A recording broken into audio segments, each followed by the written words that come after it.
using a special strategy in blue chip American stocks. And that's a really great story because it's like completely opposite the way we do it with our fake lockbox, where we basically you throw your money in a hole and the government spends it and there's nothing left. Like Canada does the complete opposite. They actually invest in real assets. They have a special way of finding blue chip stocks and using the dividends to make sure that their citizens will have a pension program that's actually funded.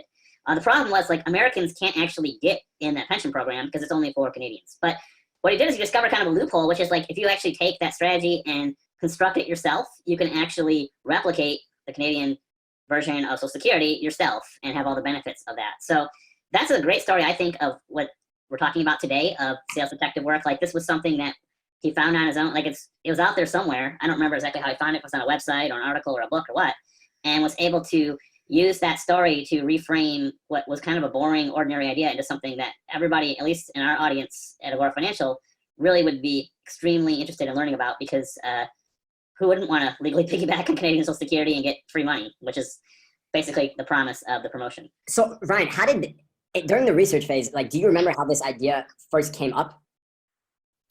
He literally came to me and said, I just found this crazy story about the Canadian pension program.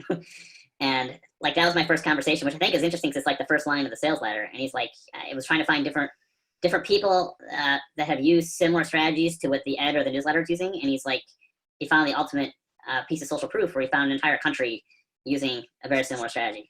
And I want to solve the problem that a lot of people have, which a lot of our audience, our financial customers, they want more out of their Social Security. They're afraid that they're going to lose their Social Security. And the fact that, like, Canada already solved that is pretty incredible. I mean, I look at it and I go, if he hadn't called it Canadian Social Security, and this is why, as Ryan will talk about, there's the idea and then there's the expression of the idea. Like, if you guys ever had a really good idea in your head and then you try and tell a buddy about it and the buddy's like, I don't get it, doesn't sound that good. But in your head, you're like, no, I'm a fucking genius, trust me on this. But they don't get it, right? Because there's the idea and there's the expression of the idea. A big part of the detective research phase is you find the idea and you get it inside, but then you have to find a way to channel it, to express it in such a way that the person listening, eyes go up, they all perk up, and they go, holy shit, that sounds amazing. And like, how many other ways could he have said Canadian Social Security? Like, he could have gone a lot of other ways here, and I think they wouldn't have worked. Like, just the fact Americans now legally piggybacking Canadian, like, that expression of the idea, I think it just, I don't want to say perfect, but it's really fucking good, man. Yeah, and that's the hard part about teaching how to create these things. That's why we're really spending a lot of time today on the raw materials. Is there's no way he just would have came up with that without doing the research. We could look at it now and just be like, oh, it's brilliant, you know? But like, and it seems like it's impossible, but it wasn't impossible. Someone really created it. And like, I was basically an eyewitness to it. And basically what he did was follow the same process that we're showing all of you today of doing the research. And maybe you can show the next one up here, that like where to look, you know, like where do you want to look for your detective work. And basically the way I look at it is there's 3 different places you can look. You can look inside the product. You can look inside the head of the prospect or avatar, or you can look in the world. And generally your big idea is going to be some sort of intersection of those 3 things. So in this case, like, there's the whole strategy of investing in blue chip stocks, which was for the dividends, which was part of the newsletter product. There's the whole desire for people to increase their Social Security payouts or protect their Social Security to be taken away, which is really the avatar, the prospects, desires, or fears. And then there's the actual thing in the world of the Canadian pension program, which is a real thing, a real program that exists. So like, I put editor down because this is something we use for Agora Financial. Editor could just be the product creator or the author. The product could be any kind of product or what the product's about. And then by the world, I mean like the news cycle, technology, economics, politics, like anything that's in the world, really. And then for the avatar, that's really, again, getting in the head of whoever your avatar is and really knowing specifically their desires and fears. And we'll get into that a little bit and how to do that. But like somewhere within like a Venn diagram of the intersection of those things is that's going to be where your big idea is going to fit. So what specifically to look for are 5 things. 1, stories. 2, proof. 3, promises. 4, mechanisms. And 5, a problem, or could be problems and villains. And we're going to go over all those steps in the next few minutes. But does all that make sense? Like, just give me a yes in the. So yeah, so let's go in the chat right now. Because I know right away for everyone here, like, that's a lot of high level stuff, right? Yeah. And I always hate it when things are somewhat abstract. I want to make them as concrete for you as possible so they're easily understood. But when it comes to research and big idea, it's just really hard to make it concrete. What Ryan and I want to know is, what questions do you have about what we just covered? What can clear up for you and unstuck for you? That's what I want to know. Is there 1 or 2 that's more important of the things to look for, or the I was probably asking between the three, between prospect, product, and the world. No, all three are important because they all kind of the intersection of it's really the key. Do you need in-depth industry knowledge? That helps, right? Because I mean, I don't know what industry means, but you definitely need to know your product and your prospect, and and studying the world is, like that's just a matter of books and reading articles and things like that. You could spend weeks, months, and days on this. Yes, you certainly could. And in the next session, we're going to go over like one of the ways you can actually put things together. But the key is like these are kind of like where to look in the raw material. And I'll just kind of give you a spoiler for the next session. What you're really trying to do is just combine all those 5 things into something really unique that just kind of stands out and that you pitch other people and they just kind of get it. And if you do that correctly, it'll probably be the intersection of those 3 different circles you see on the screen there. Where should we put most of our research time to? These 5 things that we're going to cover, basically. That's why I try to simplify Agora Financial's process down just to 5 things to give you some sort of direction on where to go. So Ryan, like if Gerard's asking where do we put our research time into, and he sees like I'm looking for stories and proof and promises and the other stuff, like if he doesn't know what his idea is, then how does he know what kind of proof to look for? Yeah, so I'm kind of assuming that you already know who your prospect is. You probably should know that. You should probably have a product in mind, or at least roughly think of some sort of offer. And that'll right away give you some clues as far as the world. But I don't want to limit anybody on the world too, because I found ideas from the weirdest stuff before. From watching TV, from just someone says something to me random, like in a personal conversation. I mean, you don't want to limit yourself. Like the world is like the world you're in now, and hopefully you're pretty aware of what's happening, at least in your own life. Someone asked about watching the news. Well, that's like I don't like watching the news either, but that gives me a reason to watch it without going insane, because I don't watch it with any kind of emotional content. I'm just watching it for research ideas. So, I mean, there's lots of different ways. You like, let's see, a time frame to complete the research stage, 2 weeks. It takes as long as it takes, basically. And we'll go over next session like how to know you actually have a good idea. But hopefully, what we go over today, the next couple of minutes, will give you places, specific things to look for each of those 5 things. Yeah, I think the next few minutes should clear something up. I just want to hit a couple of these real quick before we move on. So I'm gonna see if I can get through all these. So, Jared said, are we researching an idea or an avatar? So obviously you need to know your avatar first before you start looking for the idea. Because for instance, to your avatar, that circle of the world is different. Yeah.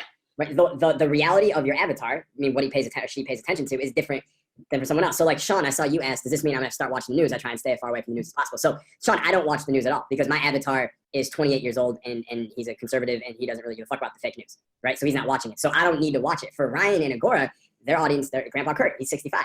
Right, he's paying very close attention to the news. He watches TV. He watches a lot of TV, right? So it's really about where is your avatar? Where are they? I always think about it is where are they taking in information? Are they taking it in on CNN? Then you got to watch CNN. Are they taking it in because they spend all day on Instagram? Then you got to look where they're looking on Instagram. It's basically what books are they reading? What movies are they watching? What shows? What TV do they have on in the background during dinner? Like that's the kind of stuff that's going into their head, and you always obviously want to enter the conversation in their head. So to know what's going on in their head, you kind of need to know what's been going in there. Hopefully that makes sense. Kim said, do you start with a preferred outcome? So, I mean, and that's the thing about knowing your avatar. You'll find that there's only a few key outcomes that your avatar is ever going to want. Like Ryan, what are the outcomes? What does Grandpa Kurt want?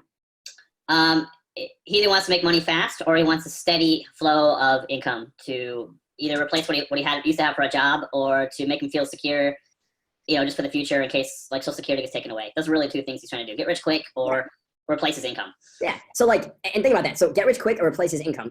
And Agora in 2016, I think I saw it in Joe's book, Copyboarding. I think they published 152 promos. Yeah. Agora Financial. That means 152 offers, VSLs, like funnels, 152 in 1 year. And all of them, if you take away all this, the marketing, I was gonna say bullshit, the marketing, right? Because we can go into that's a whole philosophical discussion. But if you take away all that stuff, you are simply left with get rich quick or replace his income. They're all selling the same thing. When I am what I sell, most of my audience, my avatar, he just wants to make 10K a month from his laptop. That's all he wants. So every product, every offer, we're going to make different claims and benefits and stuff. But at the end of the day, the outcome is always going to be the same. We're just like thinking, this avatar is getting hit with so many commercials and so many ads and so many promos. How do you cut through the clutter and stand out and hook his attention? So he's like, I'm riding with you. I like you. And this research phase is so important to standing out and getting in and doing all that stuff. See, there's a couple more. Alex said, do you have any tips for researching Ryan Talks? Yeah, so like for me, I mean, I talk to my customers all the time. I talk to my prospects all the time. Instagram DM is a great place to research. When me and Ryan were working on the original VSL for Copy Badass, I actually put a story on Instagram asking everyone a question, and I got them to answer a survey and DM me back, and we use their responses in the copy, right? That's a great thing about social media is the research is insane. Dennis, for websites and articles, do you need permission for proof? I just quote them, or I just give attribution typically, and you're gonna be fine. Luis, what's the time for me to complete the research stage? 2 weeks. I think 2 weeks is it's a long time. I've never taken 2 weeks. I'm sure Ryan's taken more than 2 weeks probably for certain stuff. I mean, Ryan, do you have any insight on that? I mean, it's if you truly want to become a copywriter and do this, you know, and put out lots of offers over your career and have a lot of success, you'll be constantly doing this. It'll be hard not to do this because you'll be watching a movie, you'll be watching Avengers 6 or something, and something will pop in your head because you'll be like, wow, this story totally applies to my market, right? I mean, so that's kind of the whole thing on this is just to kind of get your brain tuned in to what you need, and you're gonna start finding. You're gonna find it happens sometimes really quickly. Other times it might be a real slog, but you know, it happens when it happens. That's the hard part about this, and that's why you have to do the work first for you to move forward on a big idea. If you don't have the raw materials, it's just not gonna happen. Yep, it's exactly right. And that's the thing. Like you guys heard ABC always be closing. Like really, it's ABR. Always be researching. Like everything I'm doing, I know Ryan is too. Like everything we do is research. I'm teaching this class, and part of my brain is researching you guys at the same time. Like I'm just always doing it, and it's always computing. And Ryan's gonna go over some stuff for taking that research and turning it into big ideas. And then the last question before we go forward, Alex said, if you're interviewing your prospect, how do you go about that? Any good questions that tap in their deeper thinking? The thing is with interviewing your prospects is they know they're being interviewed, and they give you the answers that they think you want to hear as opposed to the things that are really going on inside their head. I prefer more like go into Facebook groups, look at Amazon reviews, like those where people have the opportunity to be more anonymous, like in a Facebook group. They will share more intimate stuff than they would if they knew they were being judged in that moment. And that's another reason why you really want to study your market and look for offers that are working too, because that's one way to measure what your prospect's really saying is by what he's buying. Because to Jason's point, sometimes they'll tell you a line of bullshit because they just want to sound smart or to impress you or to tell you something they think is helpful for you that really isn't true. Like the one thing we can always measure is whether someone buys or not. That's like a cut and dry thing. And if lots of people are buying a similar offer to yours, then why are they buying it? You can reverse engineer that and find out what's going through his head. Yeah. You're basically in your market. What is the 1 or 2 or 3 top products that everyone seems to be buying? You should be studying the shit out of those offers. Like that is in terms of research, that's a very important place to start because you'll find a lot of answers there. All right, Ryan, you ready to keep going? Yep. So kind of breaking apart all these 5 elements then, and we'll just start with stories. And really like there's 2 kind of basic structures or common plots for stories that you can think of. The first one's like positive stories, what we might call transformation stories, rags to riches stories, for example, on there, rags to riches one, or success stories. Where do you collect those? Well, that's where you talk to your prospects and look in the world and see, because if we'll get to a minute, like the most powerful stories are like first person stories. So if you've actually had success, if you've actually made money, then your story might be the rag to riches story. If you've actually had success too, that'd be a transformation. Like a first person story is probably the most powerful type of story. The other form of stories you can look for are what I call nightmare stories, which are negative stories. Like the worst thing can happen. And here's an example of one of my favorite promotions. I didn't write it. It was from another Agora affiliate. My wife stole everything. And there's kind of a rags to riches story in there as well, because the guy actually gets his revenge on his ex-wife who took all his money by making more money, which is just an awesome story. And it was a true story. I mean, the person whose voice that is, the editor, actually had that happen to him. So hopefully that gives you a sense of like the 2 different, there's a lot of different kinds of stories out there. We won't get into it right now, but like there's discovery stories, there's confession stories. That's one of the things you can really use your swipe file for, is just to try to start collecting the kinds of stories you can find. Like the Copy Badass was kind of a discovery story. It's how Jason basically snuck into Baltimore and stole the Agora copy cheat codes. That's the kind of story that you could change out the content for your market and it might work. I mean, the key thing is it should be always a true story. I mean, you shouldn't just make up stuff. But one thing I like to do, just to add to Ryan's point, is like, this is just one of my techniques that I do, is I like to look at movies, and usually act 1 of a movie, like the first 30 or 40 minutes. That's when they introduce the character, like the protagonist. And then that's usually he hits rock bottom through some series of events. And then he makes a decision before act 2 to accept the call. And now he's going to go do the thing. Like, has everyone seen the movie The Mask with Jim Carrey from like 25 years ago? Great movie. All right. Hilarious. In The Mask, like think Stanley Ipkiss, right? That's the character's name. Here's what happens to Stanley Ipkiss, right? He is a banker and he's bored at work, and this really hot girl comes in and opens a bank account with him. And he's like, oh my God, this is my dream girl, but he's a banker and she's beautiful. So he's got no shot. So he opens the bank, he never talks to her. And then his buddy at the bank is like, dude, let's go to the club tonight. And he's like, I love her, but all right, fine, we'll go. So he goes with his buddy, and they have 4 girls, and they're like, he's like, all right, this will be a great night. And then at the door, they're waiting in line. The bouncer lets his buddy in and the girls in, and through a series of events, he gets locked out of the club, and his buddy's in there, and he can't even get in the club. So now he's locked out of the club, and he sits on the parking curb, and he's got his hands like this, and he's like, God damn it. And in that exact moment, a car drives by, and it's raining, and the tire of the car hits the water, and boom, now he gets splashed, and his club closed. Now he's covered in water.